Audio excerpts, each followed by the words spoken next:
இடமெல்லாம் நீயேதான் நிற்கின்றாய்.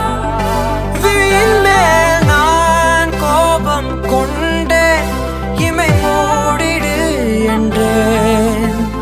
நகரும் நொடிகள் கசையடி போலே முதுகின் மேலே விழுவதினாலே வரி வரி கவிதை எழுதும் வலிகள் எழுதா மொழிகள். எனது கடல் போல பெரிதாக நீ நின்றாய். சிறுவன் நான் சிறு அலை மட்டும் தான் பார்க்கிறேன் பார்க்கிறேன். எரியும் தீயில் என்னை நீ ஊற்று, நான் வந்து நீராடும் நீரூற்று. ஊரெல்லாம் கண்மூடி தூங்கும் ஓசைகள் இல்லாத